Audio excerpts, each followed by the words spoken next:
في البدء خلق الله السماوات والأرض، ثم خلق آدم أول إنسان من طين، ونفخ الله فيه الروح فصار آدم كائنا حيا.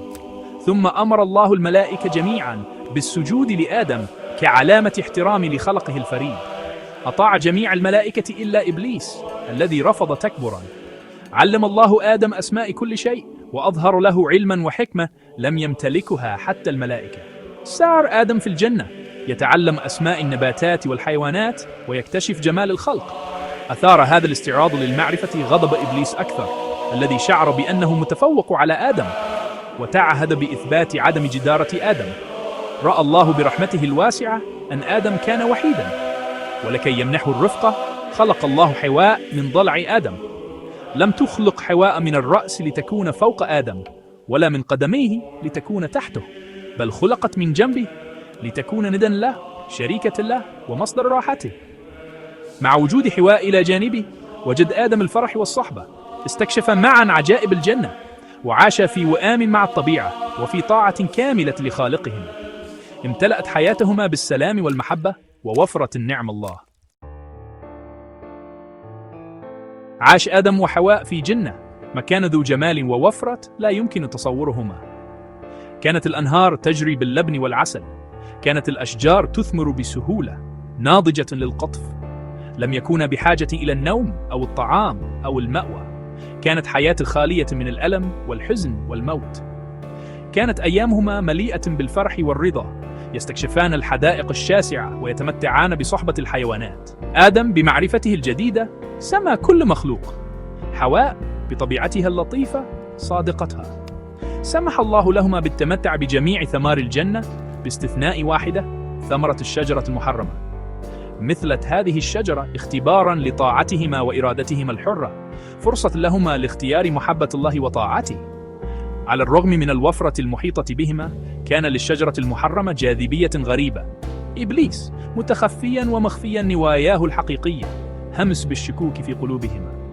أغراهما بوعد المعرفة والخلود، مستغلاً براءتهما وفضولهما. إبليس المستهلك بالحسد والكراهية، تآمر لخداع آدم وحواء. اقترب منهما متخفياً في زي محب، يهمس بالأكاذيب عن الشجرة المحرمة. زعم أن الله نهاهما عن أكل ثمرتها لأنها سمنحهما الخلود، مما يجعلهما مثل الآلهة.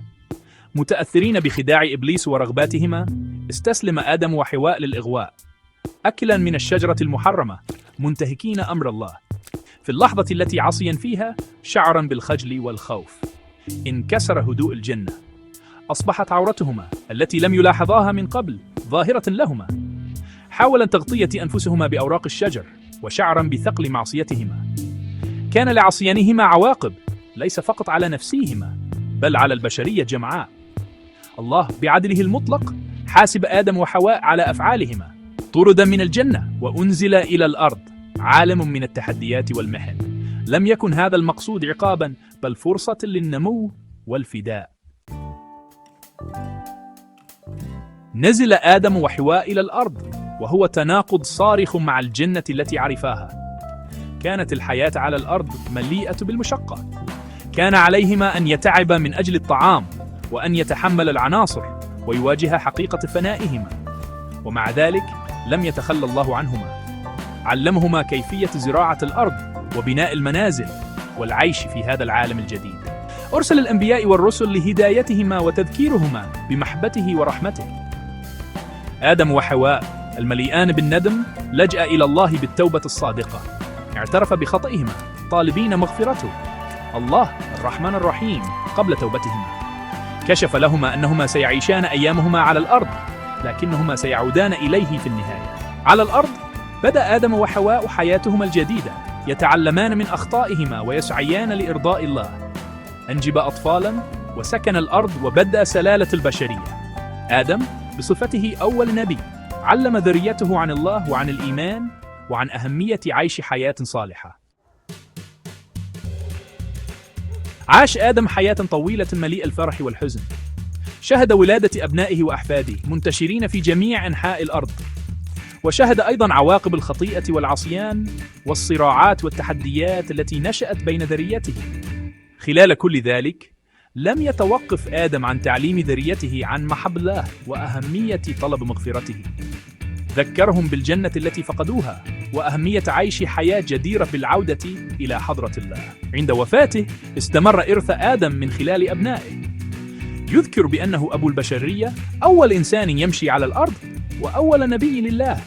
تعد قصته بمثابة تذكير بخلق الله ورحمته وأهمية الإيمان والتوبة والسعي لحياة صالحة.